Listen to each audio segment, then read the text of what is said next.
Hello everyone. I'm the storyteller from the channel Whispered Tales and I'm here to help you today. I know you use this video to fall asleep, so before that, like the video and subscribe to the channel. Also, where are you from? At what time are you watching?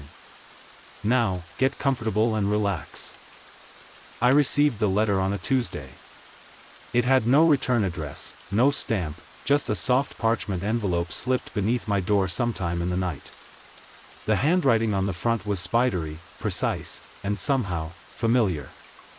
It simply read, "Come home." That would have been strange enough on its own, had it not been for the fact that I hadn't called that place home in nearly 20 years. A village so small and remote it didn't appear on most maps, a place called Durn Hollow, nestled in the Scottish Highlands, bordered by a black loch and low rolling heather fields that always seemed damp, no matter the weather. I never intended to return. That place had held me too tightly for too long, and I left with a feeling that if I didn't go then, I never would. Yet, as I turned the envelope in my hands, a peculiar stillness came over me. Like a lull in the air before a storm. Or the moment before sleep, when dreams begin to whisper at the edges of thought. I don't know what made me pack a bag that night. Perhaps it was curiosity. Perhaps it was guilt. Or maybe I just needed to know who still remembered me after all this time, and why they wanted me back. The next morning, I took the first train north. The journey felt longer than I remembered. The landscapes grew lonelier with every mile, hills rolled into mist, and the trees thickened like watching eyes. By the time I stepped off at the last stop, a cracked stone platform barely large enough for a bench, I was the only passenger left. There were no taxis. No station master. Just silence, and the taste of damp soil on the wind. I walked. The road to Durn Hollow was a narrow path, half swallowed by overgrown grass and thyme. I remembered it vaguely, a stone wall here, a leaning tree there. But the deeper I went, the more it felt like walking through a place half remembered from a dream. Or a nightmare. The village appeared all at once, hidden in a shallow valley like it had sunken there long ago and given up trying to rise again. The houses were squat and gray, their roofs moss-covered, windows dark. No smoke curled from the chimneys. No sound, save the wind brushing through the heather like it was trying to speak.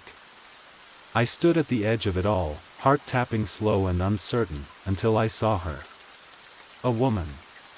Standing in the doorway of what had once been the bakery. She didn't wave or call out, just watched me with a stillness that made the hairs on my arms rise. Her face was pale and narrow, eyes too large in the fading light. Then she stepped back into shadow. I told myself it was just the strangeness of returning after so long. I walked on. My old house stood at the far end of the village, past the well and the blackthorn tree that never bloomed. It looked just as I'd left it, weathered, tilting slightly to one side, its windows shuttered and door creaking in the wind. I fumbled the old iron key from under a loose stone by the porch, and it slid into the lock like it had been waiting for me. Inside, everything smelled faintly of lavender and dust. Nothing had been touched. The threadbare couch. The chipped tea set. The fireplace with the iron grate that never quite stayed closed. It was as though someone had preserved it all like a shrine, or a trap. That first night, I didn't sleep much. The house creaked more than I remembered, though I suppose age does that to all things. I lit a few candles and sat in the kitchen, listening to the wind scrape across the windows and the distant, rhythmic sound of something, dripping. At some point, I must have dozed off. When I woke, the fire was out, the candles had guttered, and on the table before me was a piece of paper. Another note. Down in the earth. We remember. There was no signature. I stood up so quickly the chair fell backward. I searched the whole house, every drawer, every corner. The doors were still locked. No sign of entry. But the note remained. And from the window, I thought I saw someone watching me again, this time from behind the blackthorn tree. I didn't sleep at all the second night. I stayed by the window with the note in my hand, watching the blackthorn tree. It hadn't bloomed in my memory, not once, not even in spring. Its branches were twisted like black bone, reaching into the sky as though it wanted to claw it down. I watched until the moon slipped behind the clouds, and the shadows thickened in the hollows between the houses. I thought I saw something, someone, move between them. Not walking exactly, but drifting. Too tall. Too thin. Gone in a blink. By morning, I'd convinced myself it was just exhaustion. The village looked no different under daylight, though the light itself seemed off. Diffused, like it passed through gauze before touching the ground.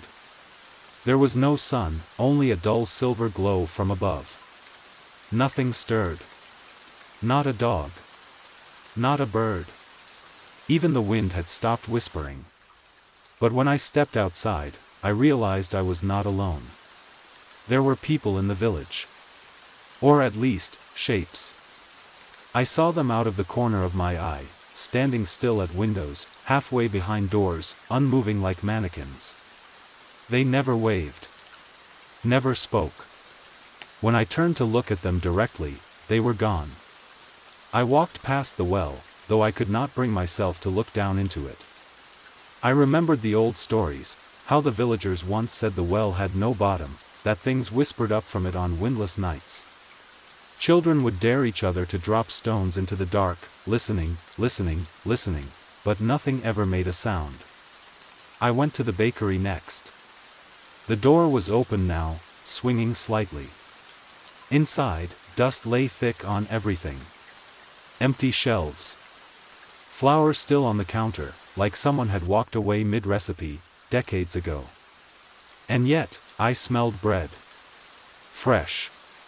Warm. As if it had just come from the oven. I turned, and there she was again, the woman I'd seen when I arrived. Standing at the far end of the room. Still. Pale. Watching. This time she spoke. "You came back," she said. Her voice was paper-thin. Brittle. But not unkind. I couldn't speak. My mouth felt full of ash. She tilted her head. "It's not finished. You know that." "What isn't?" I managed to say. She didn't answer. Only turned and walked through the back door, vanishing into shadow.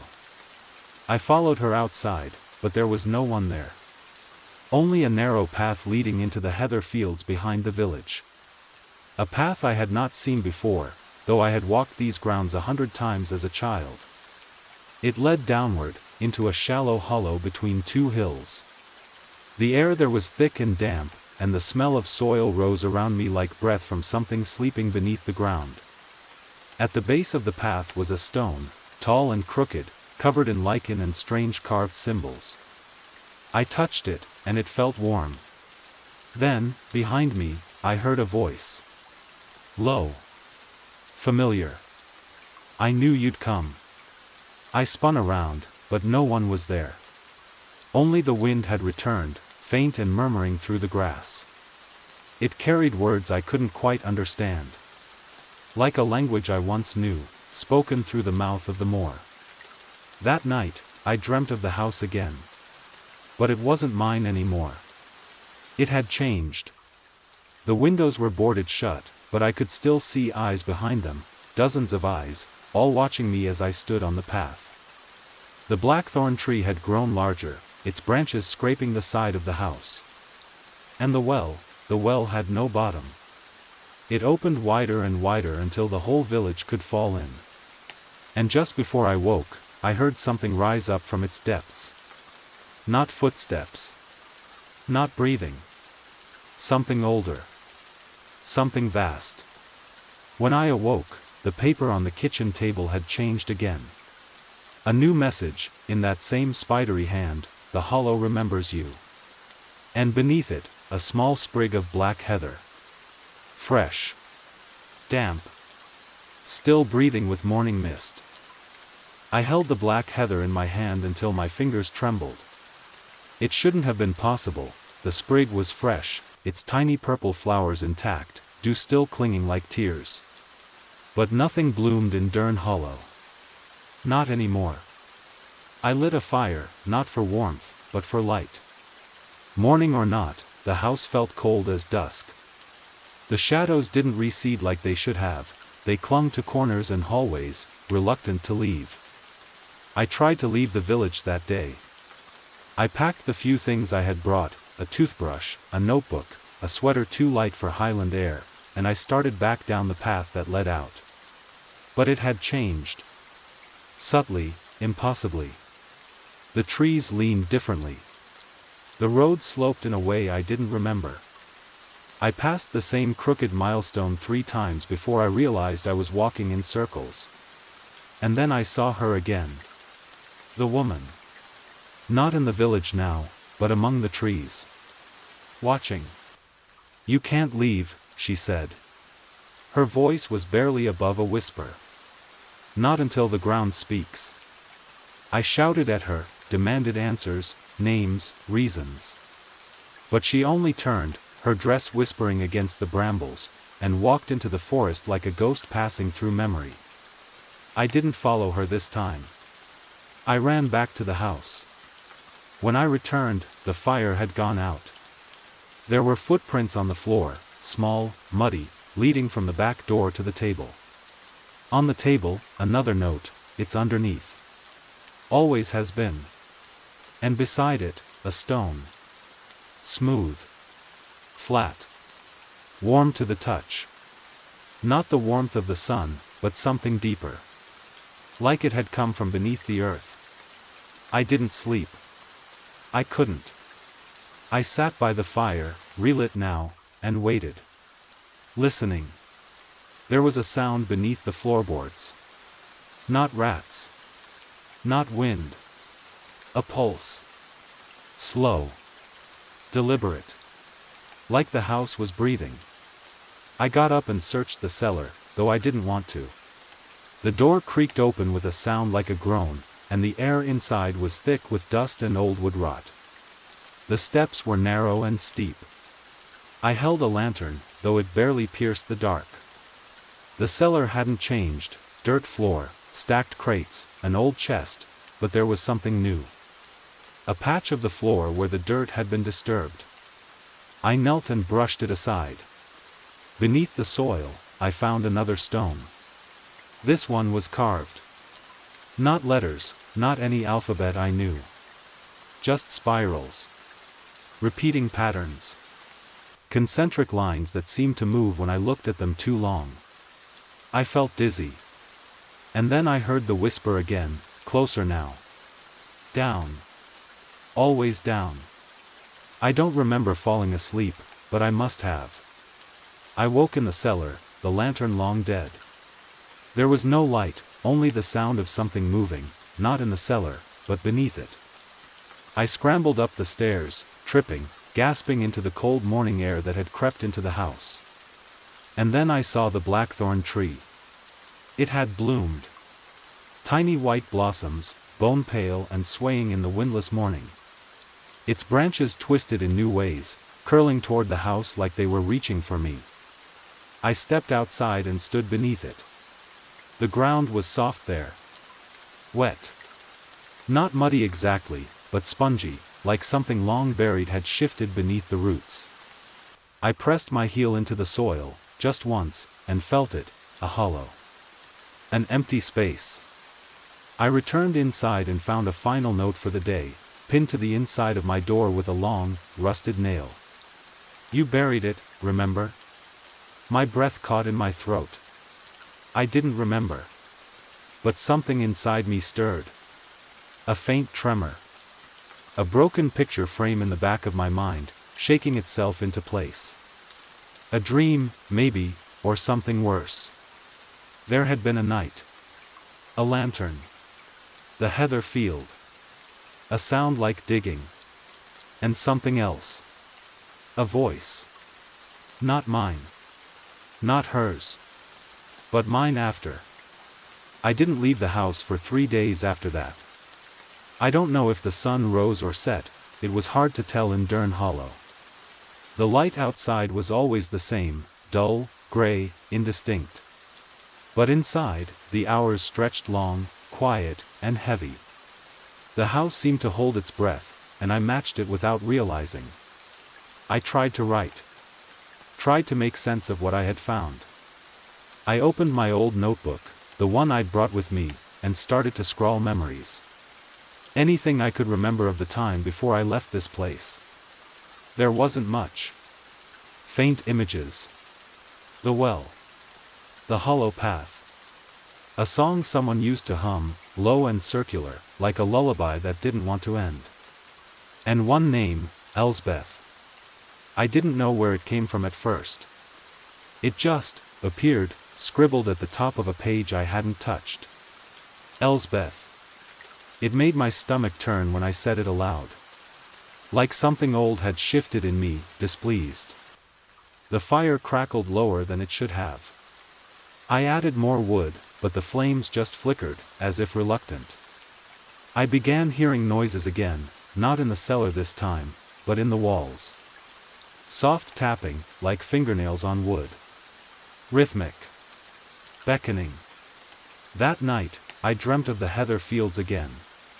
But they were not empty now. Something stood in them. A shape, cloaked in shadow, tall, thin, its back to me.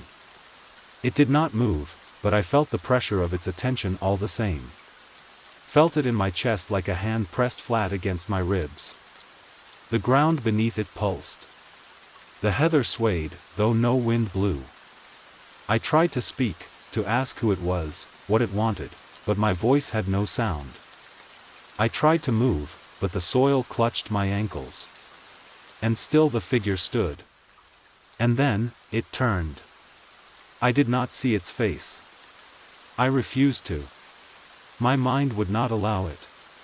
But in the moment it turned, I heard it speak inside me, "You made a promise. It remembers." I woke choking on dirt. My hands were filthy. My boots, soaked in loam. And across the floor, muddy footprints leading from the back door to my bed. I ran outside. The blackthorn tree had bloomed further. Dozens of white blossoms now.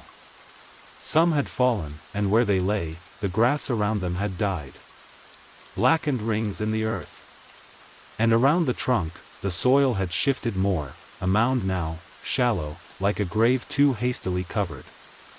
I stared at it for a long time. Then I began to dig. I didn't know why. I didn't remember. But I couldn't stop. The earth was wet.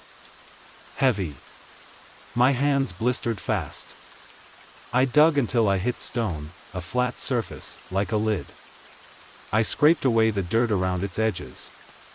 Symbols covered the stone, spirals, again, and shapes like antlers, or roots. They swam in my vision. My head pounded. And when I placed my hand against it, something on the other side moved. Just once. Enough to feel. I fell backward, breath gone from my chest. My vision blurred. I crawled away, left the hole open. I didn't dare cover it. I couldn't bear to. That night, the village lit up. One by one, windows I'd thought empty flickered to life. Candles in glass. Faces behind curtains. Watching me. They were waiting. And then I saw her again, the woman in white, standing beside the blackthorn tree. But now, she looked different. Her face was more familiar. Softer.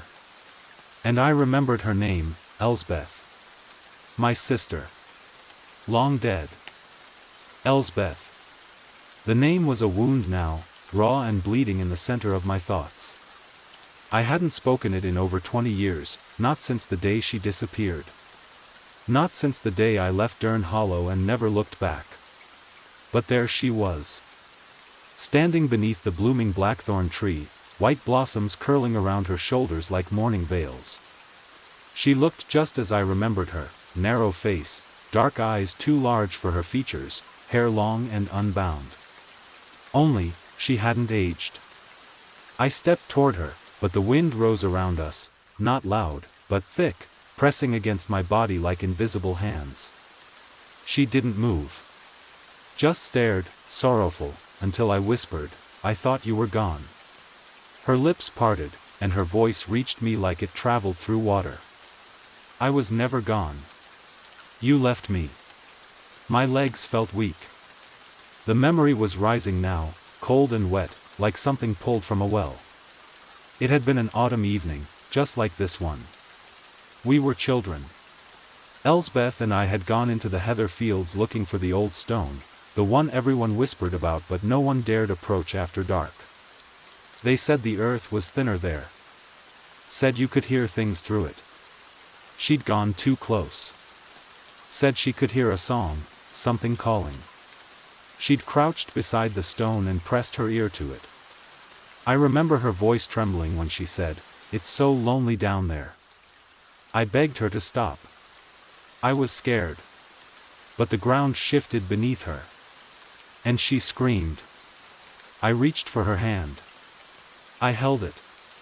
And then I let go. That's the part one had buried deepest. I ran. I left her. And when I came back with help, the stone was still there, but Elsbeth was gone. The ground was smooth. Untouched. Like nothing had happened at all. The villagers searched. For days. Then weeks. Eventually, they stopped. And no one ever spoke of her again. Except me. In my sleep. In my shame. In my silence. Now, here she stood again. "You let them take me," she said. "But I'm not angry. I understand." I fell to my knees, weeping. My fingers dug into the soft earth beneath the tree, the same soil I'd disturbed days before. The grave that wasn't a grave. Elsbeth stepped forward, barefoot in the dead grass. "They're still down there," she whispered. "Still waiting. They never forgot. Not me. Not you." The wind stopped. The village lights behind me flickered out. One by one. Darkness poured over the land like water over stone. And then, I heard it again. The sound beneath the roots. Rising. Breathing. I looked up. Elsbeth's eyes were glowing now, faintly, like coals beneath ash.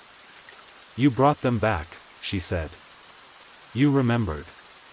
Behind her, the heather fields rippled like the surface of a black lake. Figures began to emerge. Tall. Wrong. Their proportions bending as they walked, like reflections seen in moving water.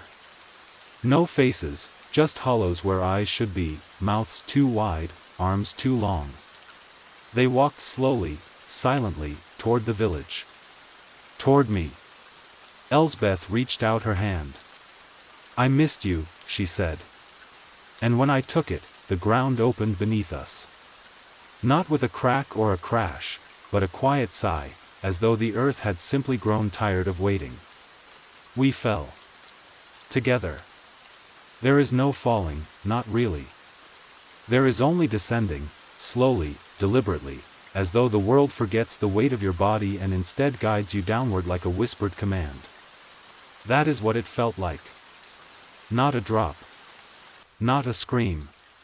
But a slipping away.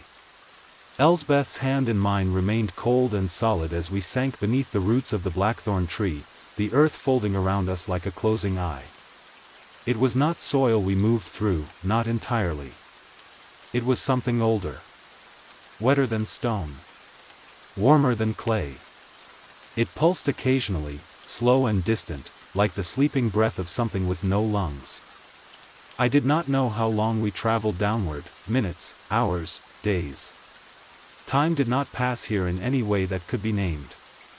But the deeper we went, the quieter my mind became. Not calmer. Quieter. As though thoughts themselves were being muffled, wrapped in soft cloth and put away. Then we reached it. The hollow below. Not a cavern. Not a chamber. A presence. The space we entered stretched on infinitely, yet closed tightly around us. There was no ceiling and no floor, only shifting earth that seemed to move without moving.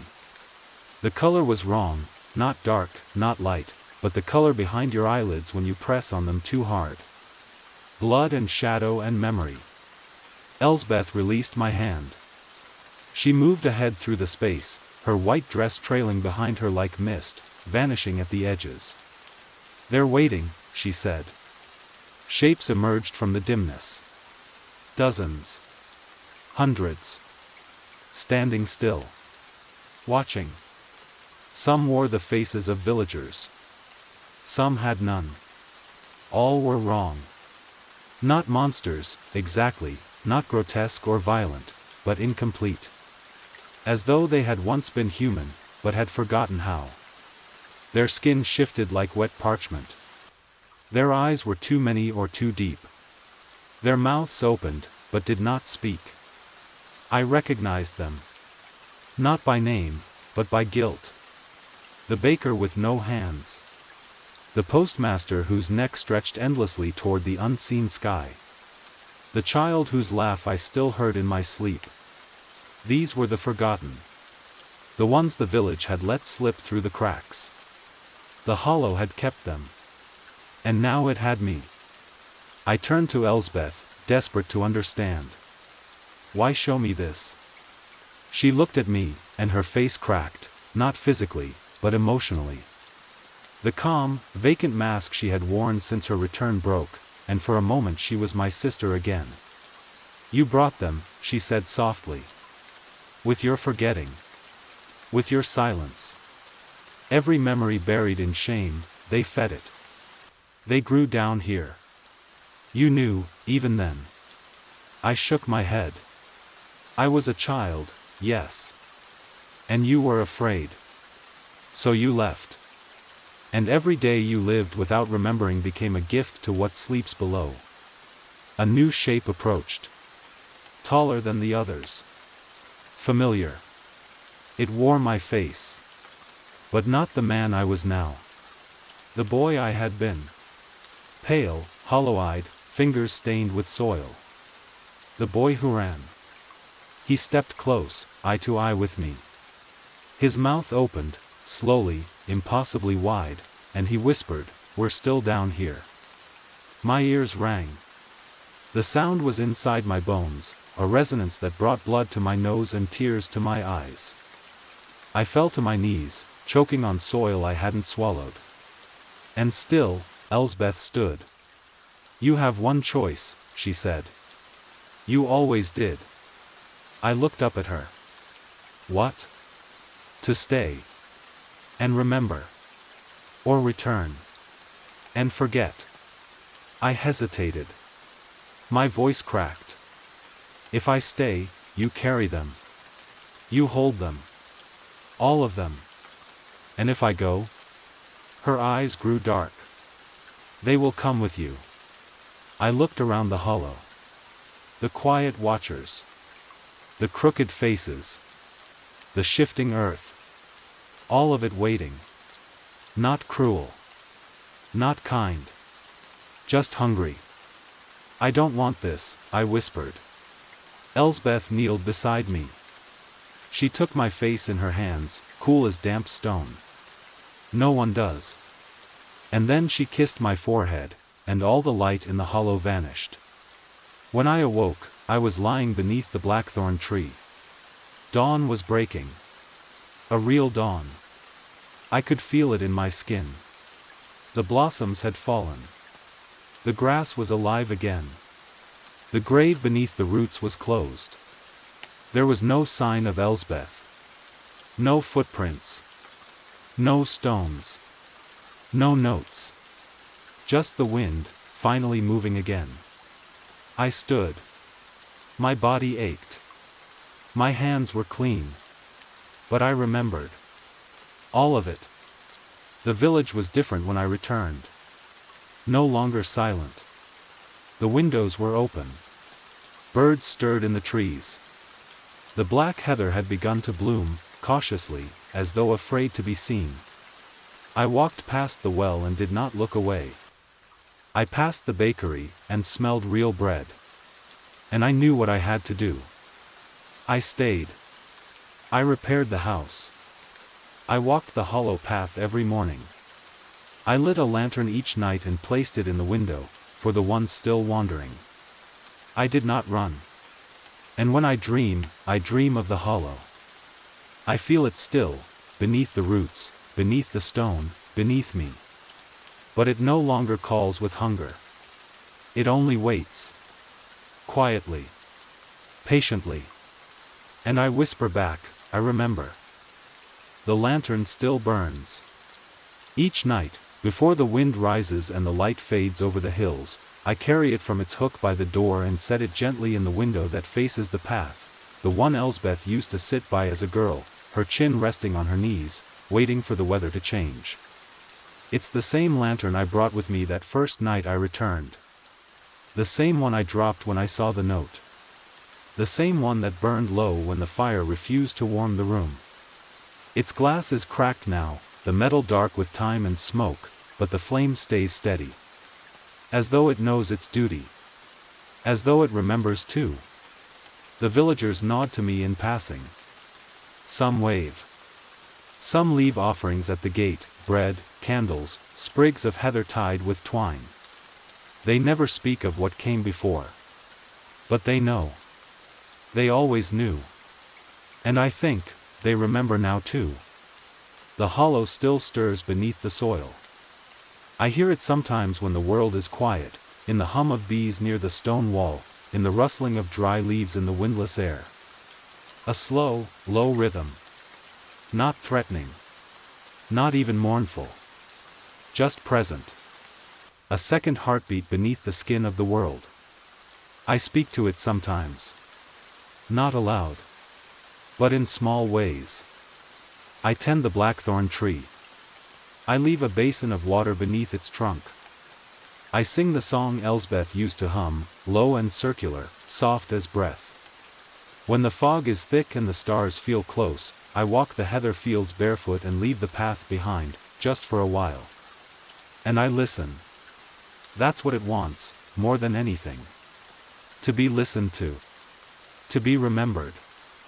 I don't dream as much anymore. Or maybe I do, and I just don't wake to tell the difference. There are nights when I wake and find the front door ajar, though I never opened it. Muddy footprints sometimes appear on the floor. Tiny handprints on the walls, barely visible. Laughter in the distance that fades before I can place it. I do not fear them. They are not visitors. They are reminders. Souvenirs of silence, come to ensure I never forget again. Once, I saw her, just for a moment, standing at the edge of the woods. The white dress, the long hair, the shadowed eyes. She did not wave. She didn't need to. I know she's there. Watching. Waiting. Not trapped, not tormented. Just rooted.